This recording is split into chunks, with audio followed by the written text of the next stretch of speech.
Hey everyone, where are you listening from today? Drop your city and country in the comments.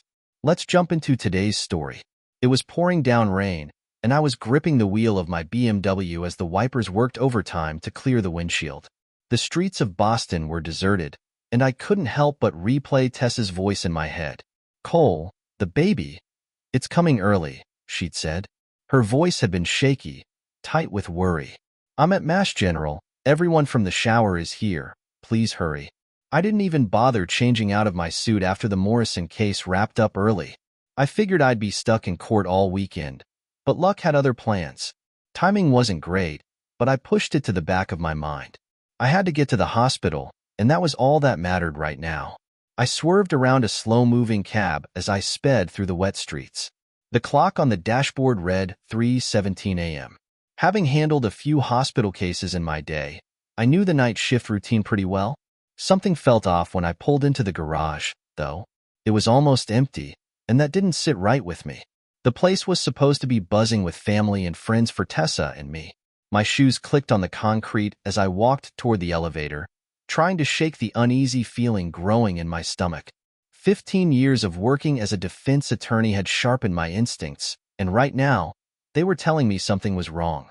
When I got to the maternity ward, it was eerily quiet. Just one young nurse at the reception desk, staring at her phone screen. Her name tag said, Jessica. I told her my name, gave her the rundown, and said, My wife, Tessa? She looked up when she heard my name. Oh, Mr. Conrad, you'll have to wait. Your brother's already in there with the mother and baby. I stopped dead. My brother? Dr. Conrad? He's here tonight? She seemed a little uncomfortable but nodded. Yeah, he was on call. A nice coincidence, I guess. She paused and looked at me. I thought you knew. I didn't know. My brother, Jared, was a surgeon here at Mass General, always just as driven as I was. But there's always been tension between us. I had no clue he'd be involved tonight. Which room? I asked, my voice sharper than I'd intended. Jessica hesitated. I really can't. I locked eyes with her. Jessica, I'm on the board of directors here. Tell me the room number. She swallowed, looking nervous. 2147. But they asked not to be disturbed. I didn't waste another second. My legs moved instinctively, and I headed down the hall, taking in the familiar surroundings. Years of high-stakes cases had taught me how to keep my cool, so I pulled out my phone to start recording as I got closer to the room. From down the hallway, I could hear Tessa's voice, tired but somehow satisfied. We'll tell him about his real dad when he's off to college, she said, her voice calm, like she wasn't saying anything wrong. Until then, we'll raise him on Cole's dime. He's making partner next month, so the timing's perfect. Then I heard a low laugh, a man's laugh. Jared's laugh. My nephew on paper, my son in truth. Fitting, isn't it? Cole always got everything, but now it's my turn. I froze, the phone heavy in my hand, but I kept listening. Tessa's voice came again. Those beautiful green eyes, just like yours, Jared. That hit me like a punch in the gut. The Conrad green eyes, Jared and Dad had them. Not me. I never had those eyes. Every risk was worth it, Jared said, sounding smug. All those secret meetups. Remember that first time, Tessa? The night I brought you dinner during your emergency shift? Tessa chuckled softly. Cole was so proud he'd married me, completely blind to it all. I gritted my teeth. My hands were shaking, but I stayed calm. I'd built my career on control, and I wasn't about to lose it now. They kept talking, completely oblivious to me standing there. Outside the door, Tessa asked Jared how long he could stay. Jared's voice came again, like he owned the place. As department head, nobody questions my hours. I already updated the birth certificate. All I need is Cole's signature.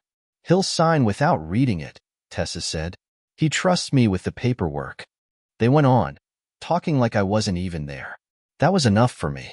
I turned and walked back down the hall, trying to keep it together. Just then, I ran into Dr. Lewis, one of Jared's colleagues. Busy night? I asked, trying to sound casual. Actually, it's quieter than usual, he said, except for one delivery in 2147. Funny, since Dr. Chun was supposed to be on call, but Jared insisted on taking over. How long have you wanted to join the cardiac team here? I asked out of nowhere. He blinked, clearly confused. Since residency, but the wait list is? Send me your CV. I cut in. And keep detailed records of tonight. He was starting to catch on. I document everything, Mr. Conrad. Good. My direct line is on this card. I told him, handing it over. And this conversation never happened. I drove home in the rain, but I wasn't focused on the weather. My mind was racing with everything I just learned. By the time I got to my office, I felt it, the weight of everything, but not in the way you'd expect. Someone else might have been grieving, but I wasn't. I felt nothing but cold, clear purpose. Tessa and Jared had no idea what they just set in motion. Just then, my phone buzzed. A text from Tessa. Where are you? The nurse said you were here. I smiled and ignored the message. Instead, I logged into my private server. Every text and email Tessa had sent through accounts I'd paid for was safely backed up. She thought she'd pulled one over on me, but this betrayal? This gave me exactly what I needed. By dawn, I had everything I needed, proof. Tessa and Jared could celebrate now, but soon they'd realize what true justice looked like. I sat there, staring at the screen, just feeling it all sink in. Didn't take long to figure out what I needed to know. Jared had been in my office way too many times over the past year. I could see it all right there in the security logs. Each entry lining up with the nights Tessa said she was bringing him dinner when she was working late. They thought they were being sneaky, but they didn't count on me catching every little detail. Getting sloppy, little brother, I muttered, feeling a bit sick to my stomach as I downloaded those logs. They didn't even try to cover their tracks. Next, I called the head of security over at the hospital. Just a quick chat about some potential liability issues, and before I knew it, I was looking at the footage. Mr. Conrad, it's unusual to access the archives this early, the security chief said, a little unsure. I kept it casual. Just being thorough, Jim. You know how insurance companies are, especially with high-risk deliveries. He didn't ask any more questions. The footage started to load, and I felt my blood start to boil. There they were, Tessa and Jared, sneaking around like they thought they were being clever. I watched as she'd go into his office late at night, stay for hours, and then leave just minutes apart. It wasn't even subtle, but it was the baby shower footage that really got to me. That's when everything hit home. I watched them plan that so-called emergency to make the shower look like a setup for the case I wrapped up early. Tessa was calling the shots like she was running the show, and Jared was right by her side, playing the perfect role. I could hear his voice on the tape, Code Blue and maternity. It was all an act, a fake emergency to cover for their game. It sent everyone into a panic, but there was no real emergency. Right then, my phone buzzed. Another message from Tessa. Honey, please come meet our son. He has the most beautiful green eyes. Those damn eyes hit me like a punch to the gut. I knew what she meant. My dad had those green eyes, and Jared too. But not me. Never me. I pulled up Tessa's prenatal forms. Sure enough, there it was, her signature on the insurance paperwork, saying I was the father. But the date? It was months after she already knew the truth. Insurance fraud. I couldn't help myself. Amateur move, darling, I muttered, forwarding everything to my secure server. Next, I called the compliance office. This is Cole Conrad. I need the visitor logs for Dr. Jared Conrad's office, dating back 18 months. It's urgent. Board matter. The officer on the other end didn't waste time. There are irregularities in those logs, Mr. Conrad. Dr. Conrad hasn't been following protocols. Document everything, I said, calm but firm. Every mistake, every mislog, every unauthorized visit. I need a full report by noon. Then I turned to the financial side of things. Tessa and I shared joint accounts, and I knew the drill. Pay attention to the details. Tessa's spending didn't lie. Fancy dinners near the hospital, always when she said she was bringing Jared dinner. Hotel charges that were supposed to be medical conferences. Every charge added to the story they were trying to cover up. The real kicker came when I checked the cloud storage. The system I'd set up to keep our family's stuff safe? Now it was my tool for revenge. I dug through everything, every email, every text, every photo. They thought they were being careful. They thought I didn't know. 6 months ago, Tessa texted Jared, doesn't suspect a thing. Too busy chasing partner to notice. Jared's reply, the green eyes sealed it. No way to explain those away. I downloaded it all, organized it, and made sure I had everything. Misconduct, fraud, misuse of hospital resources. It was all there, lined up like ammunition. The compliance officer's report came through, confirming what I already knew. Jared had violated visitor documentation rules over 300 times in the past year. That's a lot of mistakes. Then, just as I was going through everything, my phone buzzed again. Another text from Tessa, Cole, please hurry. Jared had to leave for another surgery. I don't want to be alone. I couldn't help but smile, but it wasn't a nice smile.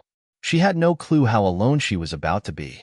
I started drafting emails to the hospital board, attaching the footage and everything else I'd found.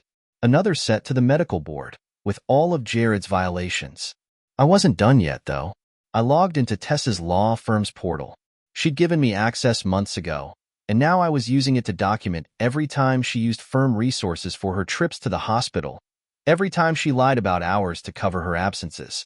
By the time the sun was coming up, my inbox was full. The board members, hospital admins, they were all in shock, demanding meetings and answers. I didn't bother responding. Instead, I texted Tessa, traffic's clearing up. On my way to meet our son. Let them have their moment. By the time I walked into that hospital room, their world would already be crumbling. I pulled my phone out and started scrolling through the documents. Everything lined up too perfectly, dates, times, and all those nights Tessa said she was bringing Jared dinner, right when he'd been in my office. Those were just medical consultations, Jared stammered, trying to cover his tracks. Really? I said, holding up the phone. These hotel charges say otherwise. I showed him the screen. And the timing of the baby's birth? Funny how it all lines up with my promotion announcement. Just a coincidence, huh? Tessa's phone buzzed. It was probably her firm's managing partner. She hesitated, then declined the call, her hand shaking. Cole, we can explain. Explain the insurance fraud? I asked, my voice low. I pulled up the hospital records with her signature on the prenatal forms, showing I was listed as the father. Seems like you already knew the truth. The baby in the bassinet shifted, and I saw how fast Jared reached for him. The way he acted just made him look even more guilty. You're ruining everything over wounded pride, Jared muttered, his voice bitter. Pride? I scoffed. You thought you could steal my money, my name, my reputation? Now you're about to lose everything. Tessa's phone buzzed again. Another call from her firm. Please, Cole, she said. Think about the baby. Your son. I didn't take my eyes off her. Don't worry. The paternity test will clear all that up. As for Jared's job, I glanced at him, then adjusted my tie. Well, that's going to be a mess. Jared lunged at me, but I didn't flinch. Touch me, I warned, and assault charges will be the least of your worries. That's when a nurse knocked and stuck her head in. Dr. Conrad, the chief of surgery needs to see you right away. I saw Jared's face fall. He could feel it all coming apart. This is gonna ruin my practice, he said, voice shaking. You should have thought about that before you used hospital resources for your affair, I said, straightening my tie. And manipulating schedules to deliver your own kid? That's an ethical violation, don't you think? Tessa's phone lit up again. A text from her firm. Emergency meeting. 9 a.m. attendance mandatory. She looked like she was about to panic. You'll never work in Boston again. Actually, I said, flashing a cold smile, I made partner this morning. They liked how I handled this case. They're adding medical malpractice to my portfolio. The next week went just like I'd planned. Jared's surgical privileges got suspended while they investigated, and once the news broke, his clients dropped him like a hot potato. I sat in the back of the boardroom, watching him try to talk his way out of it. Love justifies the risks, Jared begged, his voice cracking. But love doesn't justify violating patient care, falsifying records, or using hospital resources for personal affairs, the board chairman said, his voice stone cold. You crossed a line. Tessa didn't fare any better. I heard from people at her firm. She's been fired, Thomas told me over lunch. The fraud, plus all the hours she misreported covering for her hospital visits. It's over for her. I nodded. I knew this was just the start. The divorce was going to be easy now, with all the proof I had. The paternity test confirmed what I already knew. The kid wasn't Jared's. She'll get nothing, my lawyer said after looking through everything. I signed the papers, feeling a weight lift off my shoulders. Next week, Jared's medical license hearing was coming up. He was likely going to face suspension. A year later, I was in my corner office, looking out over the Boston skyline. My phone buzzed with a news alert. Former Mass General Surgeon takes a job at a rural Maine clinic. It was Jared, his career completely ruined, forced to work at a small-town medical center. Another text came in from my private investigator. Subject spotted working as a paralegal at a New Hampshire law firm. Tried to claim more child support, but was denied due to lower income. The child is enrolled in public school. Distinctive green eyes noted. I saved the report, then turned back to my desk, where the family photos on my digital frame cycled. Each one a reminder of what betrayal cost me. Mr. Conrad, Sarah's voice came through the intercom. Your next client is here. Another malpractice case. Send him in, I replied, straightening my tie. I looked over my notes, feeling a quiet sense of satisfaction. The past was behind me now, and justice had been served. The last photo in the frame was from a family gathering years ago. Jared and Tessa stood there together, still hiding their secrets. Their future had seemed bright, but it all shattered when the truth came out. Because no matter how many lies you tell, the truth always finds a way to surface. I switched off the frame and stood, ready to greet my next client. The game was over. I had one. And somewhere in rural Maine, a child with those green eyes would grow up knowing that sometimes the most powerful proof isn't in DNA or video footage. It's in the cold precision of justice. I'm on the hiring committee now, and that means I've got a job to do. Just as I was getting back to work, there was a knock on my door. Sarah popped her head in again. Sorry to interrupt, but you've got that charity board meeting at 11. The Conrad Family Pediatric Care Center dedication. I nodded, barely looking up. Yeah, my dad put a lot into that place. More than Jared ever did. After Sarah left, I sat back for a second. The respect for the Conrad name was still there, but it wasn't Jared's anymore. It was mine. Everything had shifted. It was about my work, what I was doing, and fixing what Jared had messed up. My laptop beeped, and I saw a new email from my realtor. Jared's place was in trouble. 3 months of unpaid property taxes, refinanced 3 times.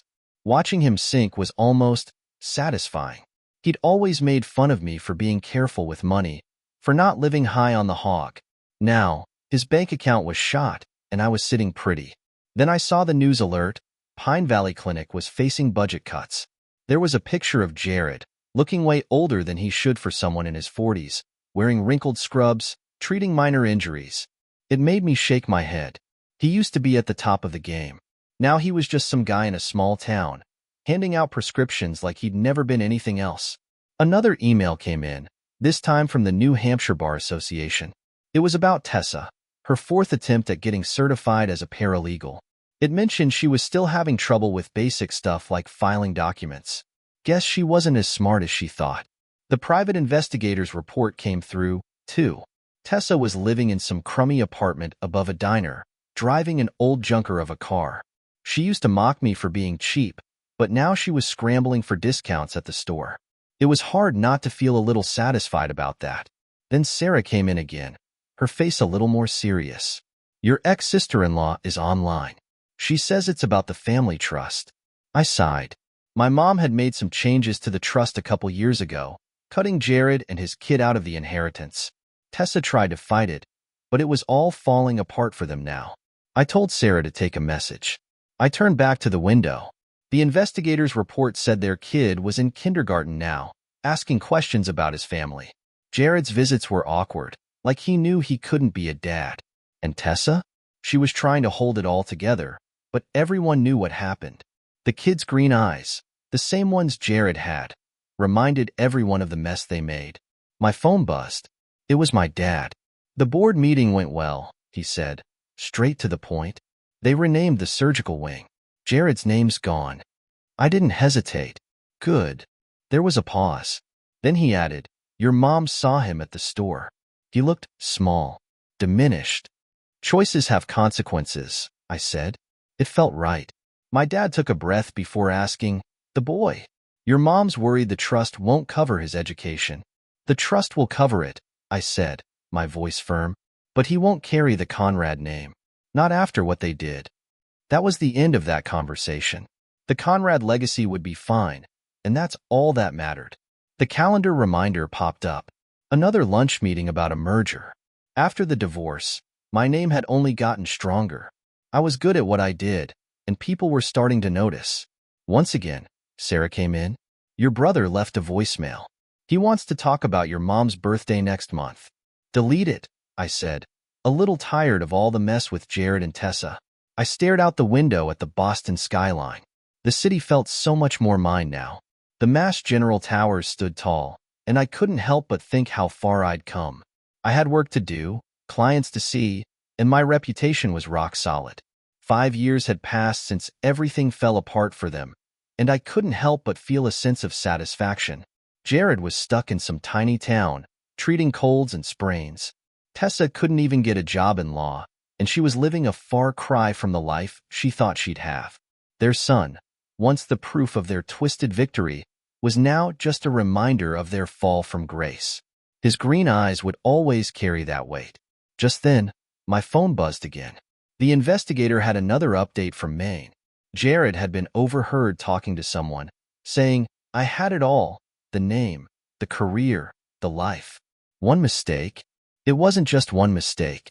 It was years of lies, arrogance, and thinking they could pull the wool over my eyes. They thought I was some fool they could take advantage of, but I turned the tables. Looking out at the medical district, I realized the Conrad name still meant something. It was respected. It was feared. And the truth? Well, it always came out, even if people tried to hide it.